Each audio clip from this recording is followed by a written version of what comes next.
6. 죽은 아들을 집에 두려는 비유. 옛날 어떤 어리석은 사람이 7명의 아들을 길렀는데 첫째 아들이 먼저 죽었다.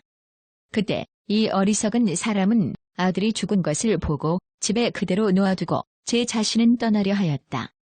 곁에 있던 사람이 그 사실을 보고 그에게 말하였다. 삶과 죽음의 길이 다르니 빨리 장엄하게 꾸며 먼 곳으로 보내어 장례를 치르는 것이 마땅하거늘 왜 집에 놔둔 채 그대 자신이 떠나려 하는가? 그때 어리석은 사람은 이 말을 듣고 가만히 생각하였다. 만일 집에 두지 않고 꼭 장례를 치러야 한다면 마땅히 아들 하나를 또 죽여 머리 둘을 메고 가는 것이 보다 운치 있는 일일 것이다. 그래하여 그는 아들 하나를 다시 죽여 메고 먼 곳의 숲에서 장례를 치렀다. 당시 사람들은 그것을 보고 매우 어리석은 일이라 비웃으며 일찍이 없었던 일이라고 귀상하게 여겼다. 이것을 비유하면 마치 비구가 사사로이 한 가지 계율을 범하고도 마음속으로 참여하기를 꺼려 잠자코 덮어두고는 스스로 청정하다고 말하는 것과 같다. 그때 마침 어떤 사람이 그것을 알고 그 비구에게 말한다. 출가한 사람은 금계 지키기를 마치 맑은 구슬을 보호하듯 잃지 말아야 하겠거늘 그대는 왜 지금 계율을 범하고도 참여하려 하지 않는가? 계율을 범한 사람이 말하였다. 진실로 꼭 참여해야 한다면 다시 한 번 더 범한 뒤에 사람들에게 알리겠다. 그리고는 마침내 계율을 깨뜨리고 선하지 않은 짓을 많이 저지르고서야 비로소 사람들에게 알렸다. 이것을 비유하면 마치 저 어리석은 사람이 하나들이 죽자 또 하나들을 죽인 것과 같나니 이 비구도 그와 마찬가지이다. 6. 죽은 아들을 집에 두려는 비유. 옛날 어떤 어리석은 사람이 7명의 아들을 길렀는데 첫째 아들이 먼저 죽었다. 그때 이 어리석은 사람은 아들이 죽은 것을 보고 집에 그대로 놓아두고 제 자신은 떠나려 하였다. 곁에 있던 사람이 그 사실을 보고 그에게 말하였다. 삶과 죽음의 길이 다르니 빨리 장엄하게 꾸며 먼 곳으로 보내어 장례를 치르는 것이 마땅하거늘 왜 집에 놔둔 채 그대 자신이 떠나려 하는가? 그때 어리석은 사람은 이 말을 듣고 가만히 생각하였다. 만일 집에 두지 않고 꼭 장례를 치러야 한다면 마땅히 아들 하나를 또 죽여 머리 둘을 메고 가는 것이 보다 운치 있는 일일 것이다. 그래하여 그는 아들 하나를 다시 죽여 메고 먼 곳의 숲에서 장례를 치렀다. 당시 사람들은 그것을 보고 매우 어리석은 일이라 비웃으며 일찍이 없었던 일이라고 귀상하게 여겼다. 이것을 비유하면 마치 비구가 사사로이 한 가지 계율을 범하고도 마음속으로 참여하기를 꺼려 잠자코 덮어두고는 스스로 청정하다고 말하는 것과 같다. 그때 마침 어떤 사람이 그것을 알고 그 비구에게 말한다. 출가한 사람은 금계 지키기를 마치 맑은 구슬을 보호하듯 잃지 말아야 하겠거늘 그대는 왜 지금 계율을 범하고도 참여하려 하지 않는가? 계율을 범한 사람이 말하였다. 진실로 꼭 참여해야 한다면 다시 한 번 더 범한 뒤에 사람들에게 알리겠다. 그리고는 마침내 계율을 깨뜨리고 선하지 않은 짓을 많이 저지르고서야 비로소 사람들에게 알렸다. 이것을 비유하면 마치 저 어리석은 사람이 하나들이 죽자 또 하나들을 죽인 것과 같나니 이 비구도 그와 마찬가지이다. 6. 죽은 아들을 집에 두려는 비유. 옛날 어떤 어리석은 사람이 7명의 아들을 길렀는데 첫째 아들이 먼저 죽었다. 그때 이 어리석은 사람은 아들이 죽은 것을 보고 집에 그대로 놓아두고 제 자신은 떠나려 하였다. 곁에 있던 사람이 그 사실을 보고 그에게 말하였다. 삶과 죽음의 길이 다르니 빨리 장엄하게 꾸며 먼 곳으로 보내어 장례를 치르는 것이 마땅하거늘 왜 집에 놔둔 채 그대 자신이 떠나려 하는가? 그때 어리석은 사람은 이 말을 듣고 가만히 생각하였다. 만일 집에 두지 않고 꼭 장례를 치러야 한다면 마땅히 아들 하나를 또 죽여 머리 둘을 메고 가는 것이 보다 운치 있는 일일 것이다. 그래하여 그는 아들 하나를 다시 죽여 메고 먼 곳의 숲에서 장례를 치렀다. 당시 사람들은 그것을 보고 매우 어리석은 일이라 비웃으며 일찍이 없었던 일이라고 귀상하게 여겼다. 이것을 비유하면 마치 비구가 사사로이 한 가지 계율을 범하고도 마음속으로 참여하기를 꺼려 잠자코 덮어두고는 스스로 청정하다고 말하는 것과 같다. 그때 마침 어떤 사람이 그것을 알고 급비구에게 말한다. 출가한 사람은 금계 지키기를 마치 맑은 구슬을 보호하듯 잃지 말아야 하겠거늘 그대는 왜 지금 계율을 범하고도 참여하려 하지 않는가? 계율을 범한 사람이 말하였다. 진실로 꼭 참여해야 한다면 다시 한 번 더 범한 뒤에 사람들에게 알리겠다. 그리고는 마침내 계율을 깨뜨리고 선하지 않은 짓을 많이 저지르고서야 비로소 사람들에게 알렸다. 이것을 비유하면 마치 저 어리석은 사람이 하나들이 죽자 또 하나들을 죽인 것과 같나니 이 비구도 그와 마찬가지이다. 6. 죽은 아들을 집에 두려는 비유. 옛날 어떤 어리석은 사람이 7명의 아들을 길렀는데 첫째 아들이 먼저 죽었다. 그때 이 어리석은 사람은 아들이 죽은 것을 보고 집에 그대로 놓아두고 제 자신은 떠나려 하였다. 곁에 있던 사람이 그 사실을 보고 그에게 말하였다. 삶과 죽음의 길이 다르니 빨리 장엄하게 꾸며 먼 곳으로 보내어 장례를 치르는 것이 마땅하거늘 왜 집에 놔둔 채 그대 자신이 떠나려 하는가? 그때 어리석은 사람은 이 말을 듣고 가만히 생각하였다. 만일 집에 두지 않고 꼭 장례를 치러야 한다면 마땅히 아들 하나를 또 죽여 머리 둘을 메고 가는 것이 보다 운치 있는 일일 것이다. 그래하여 그는 아들 하나를 다시 죽여 메고 먼 곳의 숲에서 장례를 치렀다. 당시 사람들은 그것을 보고 매우 어리석은 일이라 비웃으며 일찍이 없었던 일이라고 괴상하게 여겼다. 이것을 비유하면 마치 비구가 사사로이 한 가지 계율을 범하고도 마음속으로 참여하기를 꺼려 잠자코 덮어두고는 스스로 청정하다고 말하는 것과 같다. 그때 마침 어떤 사람이 그것을 알고 그 비구에게 말한다. 출가한 사람은 금계 지키기를 마치 맑은 구슬을 보호하듯 잃지 말아야 하겠거늘 그대는 왜 지금 계율을 범하고도 참여하려 하지 않는가? 계율을 범한 사람이 말하였다. 진실로 꼭 참여해야 한다면 다시 한 번 더 범한 뒤에 사람들에게 알리겠다. 그리고는 마침내 계율을 깨뜨리고 선하지 않은 짓을 많이 저지르고서야 비로소 사람들에게 알렸다. 이것을 비유하면 마치 저 어리석은 사람이 하나들이 죽자 또 하나들을 죽인 것과 같나니 이 비구도 그와 마찬가지이다. 6. 죽은 아들을 집에 두려는 비유. 옛날 어떤 어리석은 사람이 7명의 아들을 길렀는데 첫째 아들이 먼저 죽었다.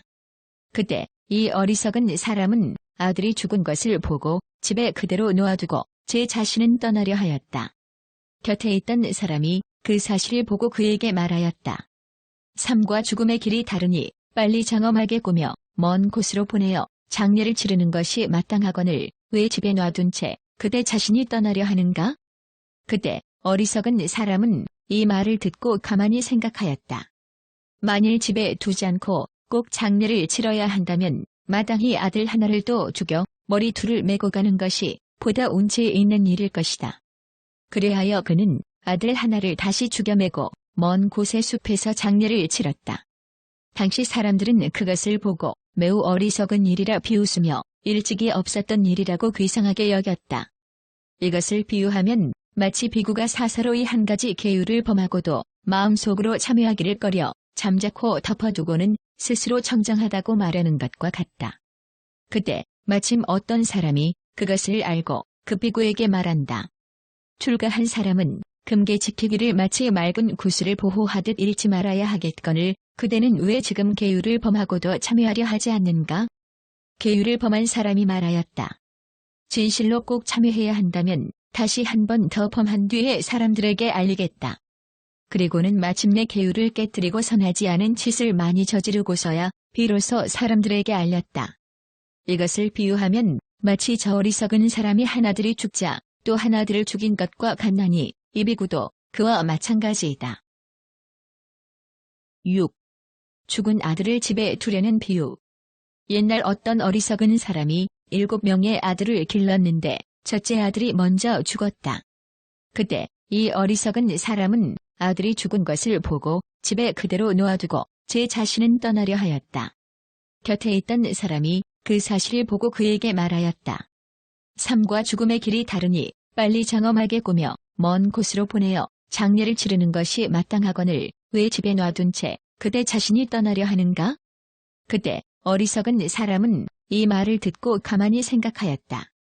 만일 집에 두지 않고 꼭 장례를 치러야 한다면 마땅히 아들 하나를 또 죽여 머리 둘을 메고 가는 것이 보다 운치 있는 일일 것이다. 그리하여 그는 아들 하나를 다시 죽여 메고 먼 곳의 숲에서 장례를 치렀다. 당시 사람들은 그것을 보고 매우 어리석은 일이라 비웃으며 일찍이 없었던 일이라고 괴상하게 여겼다. 이것을 비유하면 마치 비구가 사사로이 한 가지 계율을 범하고도 마음속으로 참여하기를 꺼려 잠자코 덮어두고는 스스로 청정하다고 말하는 것과 같다. 그때 마침 어떤 사람이 그것을 알고 그 비구에게 말한다. 출가한 사람은 금계 지키기를 마치 맑은 구슬을 보호하듯 잃지 말아야 하겠거늘 그대는 왜 지금 계율을 범하고도 참여하려 하지 않는가? 계율을 범한 사람이 말하였다. 진실로 꼭 참여해야 한다면 다시 한 번 더 범한 뒤에 사람들에게 알리겠다. 그리고는 마침내 계율을 깨뜨리고 선하지 않은 짓을 많이 저지르고서야 비로소 사람들에게 알렸다. 이것을 비유하면 마치 저 어리석은 사람이 하나들이 죽자 또 하나들을 죽인 것과 같나니 이 비구도 그와 마찬가지이다. 6. 죽은 아들을 집에 두려는 비유. 옛날 어떤 어리석은 사람이 7명의 아들을 길렀는데 첫째 아들이 먼저 죽었다. 그때 이 어리석은 사람은 아들이 죽은 것을 보고 집에 그대로 놓아두고 제 자신은 떠나려 하였다. 곁에 있던 사람이 그 사실을 보고 그에게 말하였다. 삶과 죽음의 길이 다르니 빨리 장엄하게 꾸며 먼 곳으로 보내어 장례를 치르는 것이 마땅하거늘 왜 집에 놔둔 채 그대 자신이 떠나려 하는가? 그때 어리석은 사람은 이 말을 듣고 가만히 생각하였다. 만일 집에 두지 않고 꼭 장례를 치러야 한다면 마땅히 아들 하나를 또 죽여 머리 둘을 메고 가는 것이 보다 운치 있는 일일 것이다. 그리하여 그는 아들 하나를 다시 죽여 메고 먼 곳의 숲에서 장례를 치렀다. 당시 사람들은 그것을 보고 매우 어리석은 일이라 비웃으며 일찍이 없었던 일이라고 괴상하게 여겼다. 이것을 비유하면 마치 비구가 사사로이 한 가지 계율을 범하고도 마음속으로 참여하기를 꺼려 잠자코 덮어두고는 스스로 청정하다고 말하는 것과 같다. 그때 마침 어떤 사람이 그것을 알고 그 비구에게 말한다. 출가한 사람은 금계 지키기를 마치 맑은 구슬을 보호하듯 잃지 말아야 하겠거늘 그대는 왜 지금 계율을 범하고도 참여하려 하지 않는가? 계율을 범한 사람이 말하였다. 진실로 꼭 참여해야 한다면 다시 한 번 더 범한 뒤에 사람들에게 알리겠다. 그리고는 마침내 계율을 깨뜨리고 선하지 않은 짓을 많이 저지르고서야 비로소 사람들에게 알렸다. 이것을 비유하면 마치 저 어리석은 사람이 하나들이 죽자 또 하나들을 죽인 것과 같나니 이 비구도 그와 마찬가지이다. 6. 죽은 아들을 집에 두려는 비유. 옛날 어떤 어리석은 사람이 7명의 아들을 길렀는데 첫째 아들이 먼저 죽었다. 그때 이 어리석은 사람은 아들이 죽은 것을 보고 집에 그대로 놓아두고 제 자신은 떠나려 하였다. 곁에 있던 사람이 그 사실을 보고 그에게 말하였다. 삶과 죽음의 길이 다르니 빨리 장엄하게 꾸며 먼 곳으로 보내어 장례를 치르는 것이 마땅하거늘 왜 집에 놔둔 채 그대 자신이 떠나려 하는가? 그때 어리석은 사람은 이 말을 듣고 가만히 생각하였다. 만일 집에 두지 않고 꼭 장례를 치러야 한다면 마땅히 아들 하나를 또 죽여 머리 둘을 메고 가는 것이 보다 운치 있는 일일 것이다. 그리하여 그는 아들 하나를 다시 죽여 메고 먼 곳의 숲에서 장례를 치렀다. 당시 사람들은 그것을 보고 매우 어리석은 일이라 비웃으며 일찍이 없었던 일이라고 괴상하게 여겼다. 이것을 비유하면 마치 비구가 사사로이 한 가지 계율을 범하고도 마음속으로 참여하기를 꺼려 잠자코 덮어두고는 스스로 청정하다고 말하는 것과 같다. 그때 마침 어떤 사람이 그것을 알고 그 비구에게 말한다. 출가한 사람은 금계 지키기를 마치 맑은 구슬을 보호하듯 잃지 말아야 하겠거늘 그대는 왜 지금 계율을 범하고도 참여하려 하지 않는가? 계율을 범한 사람이 말하였다. 진실로 꼭 참여해야 한다면 다시 한 번 더 범한 뒤에 사람들에게 알리겠다. 그리고는 마침내 계율을 깨뜨리고 선하지 않은 짓을 많이 저지르고서야 비로소 사람들에게 알렸다. 이것을 비유하면 마치 저 어리석은 사람이 하나들이 죽자 또 하나들을 죽인 것과 같나니 이 비구도 그와 마찬가지이다. 6. 죽은 아들을 집에 두려는 비유. 옛날